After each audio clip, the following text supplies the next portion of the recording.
In fact, let me add something here. In fact, what I agree with Manish very much, and in fact, what the Gorkha Janmukti Morcha and the protagonists in Gorkhaland, what they are doing is they have been engaged in a dialogue with the central government and the West Bengal government. 3 rounds of talks have already been held. Going on a fast tomorrow. Well, I think this was a critical time when the centre suddenly took a decision with regard to Telangana, and they had to flag that they are present there also. Otherwise, what happens is Darjeeling is too far away, and people really, just ignore what's happening in that region. I'll tell you one small instance.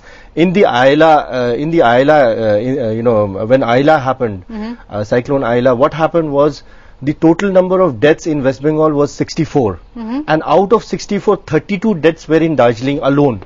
Right. Just in Darjeeling alone, but this fact was totally ignored. Nobody just even reported in the papers.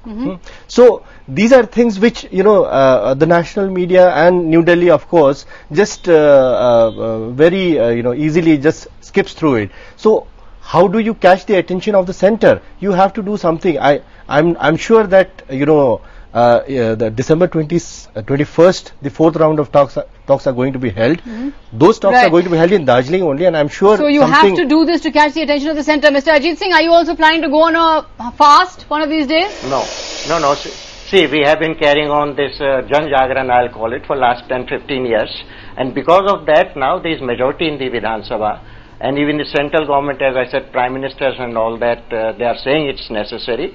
So we have been doing peaceful agitation. But what I'm saying is that, like in Telangana, government should have initiated talks earlier. Why did they wait for KCR to go on first? Why did they wait for KCR to go on fast? Yeah, Manish Tewari is right.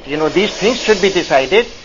And when there is public opinion, when there are some arguments in its favor, when you set forth some kind of guidelines, and if those are met, then you discuss it, start discussing. But the government just doesn't do anything until something happens. Even in Gorkhaland, as he's saying, he has to do something before 21st. Right. Manish Tewari, clearly the do something gets the results. You go on strike and the government acts, even though your own Andhra Congress is so badly divided. So if you're saying that the Congress party is willing to concede these demands, the Congress party is alive to the reasonableness of regional assertion, but your own party members don't buy that line. They are resigning because they don't want Telangana. So the Home Minister is at loggerheads with your own party men. Well, I don't think the Home Minister is at loggerheads with anybody, or that the Andhra Pradesh Congress is at war with itself. Let's understand that between 1966, when you had the trifurcation of Punjab, and 2001, when you had the second round of reorganization in Bihar, Madhya Pradesh and Uttaranchal, the 25 years, 2.5 decades has elapsed.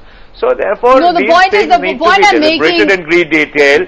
The point I'm making, Manish Tewari, is it's not going to be that easy. You've gone now with the Telangana promise, but your own party is revolting against it. So it's not going to be that easy to say, let's examine the case and let's concede these demands. But on the other hand, I think Ajit Singh and Swaraj Thapa are making a very good point that a democratic India and regional aspirations must be met, and perhaps a large number of smaller states is the answer, in fact, to this. Ajit Singh, Manish Tewari, Swaraj Thapa, thanks very much. Can I just add one small point? We're completely out of time. I'm going to have to bring down the hammer. The final poll has an open a Pandora's box, in fact. 85 yes, 15 no. Thanks for watching.